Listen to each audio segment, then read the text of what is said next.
સુરાસામળ ગામે મહાકાય વડ ધરાશયી થઈ જતા વીજ પોલ તૂટી પડતા વીજળી દૂલ। ગત રોજ સિનોર પંથકમાં ભારે પવનો સાથે વરસેલા વરસાદને લઈ તાલુકાના સુરાસામળ ગામ ખાતે આવેલ આંગણવાડી પાસે વર્ષો પુરાના વડ ધરાશયી થઈ જતા વીજ વાયરો ઉપર પડતા વીજ વાયર ખેંચાતા 3 જેટલા વીજ પોલ સાથે ડીપી ધરાશયી થઈ જતા ગામમાં વીજળી દૂલ થઈ જવા પામી હતી। જીવતા વીજ વાયર તૂટતા વરસાદને લઈ કોઈ બહાર ન હોવાથી જાનહાનિ ટળી હતી। વીજ કંપની દ્વારા યુદ્ધના ધોરણે ગામમાં વીજ સપ્લાય માટે કાર્યવાહી હાથ ધરવામાં આવી રહી છે।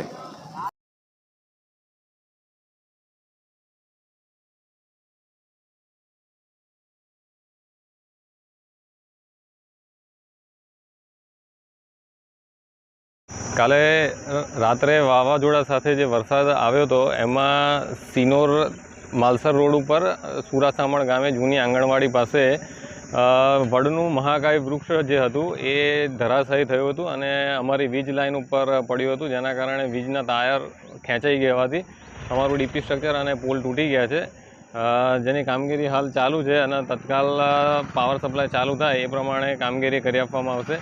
આગળ એક તરવામાં પણ અમારા પોલ તૂટ્યા છે, ત્યાં પણ અમારા કર્મચારીઓ કામગીરી શરૂ કરેલ છે, ત્યાં પણ પાવર સપ્લાય વહેલી તકે ચાલુ કરી આપવામાં આવશે। તમારું નામ? મૌલિક શાહ, ડેપ્યુટી એન્જિનિયર, સિનોર।